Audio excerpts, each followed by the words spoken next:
श्रियः कान्ताय कल्याणनिधये निधयेऽर्थिनां श्रीवेङ्कटनिवासाय श्रीनिवासाय मङ्गलम्। लक्ष्मीसविभ्रमालोक शुभ्रूविभ्रमचक्षुषे चक्षुषे सर्वलोकानां वेङ्कटेशाय मङ्गलम्। श्रीवेङ्कटाद्रिशृङ्गाग्रमङ्गलाभरणाङ्घ्रये मङ्गलानां निवासाय श्रीनिवासाय मङ्गलम्।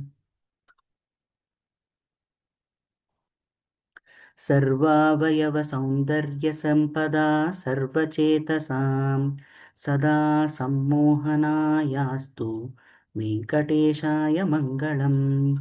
नित्याय निरवध्याय सत्यानन्दचिदात्मने सर्वान्तरात्मने श्रीमद्वेङ्कटेशाय मङ्गलम्। स्वतः सर्वविदे सर्वशक्तये सर्वशेषिणे सुलभाय सुशीलाय वेङ्कटेशाय मङ्गलम्। परस्मै ब्राह्मणे पूर्णकामाय परात्मने प्रयुञ्चे परतत्त्वाय वेङ्कटेशाय मङ्गलम्। आकालतत्त्वमश्रान्तमात्मानमनुपश्यताम् अतृप्त्यमृतरूपाय वेङ्कटेशाय मङ्गलम्। प्रायस्वचरणौ पुंसां शरण्यत्वेन पाणिना कृपया दिशते श्रीमद्वेङ्कटेशाय मङ्गलम्।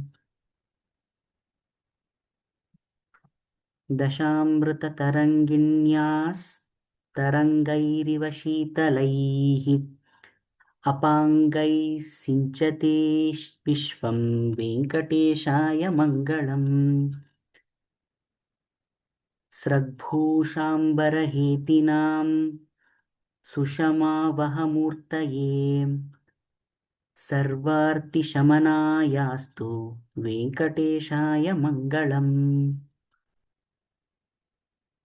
श्रीवैकुण्ठविरक्ताय स्वामिपुष्करिणीतटे रमया रममाणाय वेङ्कटेशाय मङ्गलम्। श्रीमत्सुन्दरजामातृमुनिमानसवासिने सर्वलोकनिवासाय श्रीनिवासाय मङ्गलम्। मङ्गलाशासनपरैर्मदाचार्यपुरोगमैः सर्वैश्च पूर्वैराचार्यैः सत्कृतायास्तु मङ्गलम्। इति श्रीवेङ्कटेशसुप्रभातं स्तोत्रं प्रपत्ति मङ्गलाशासनं च सम्पूर्णम्।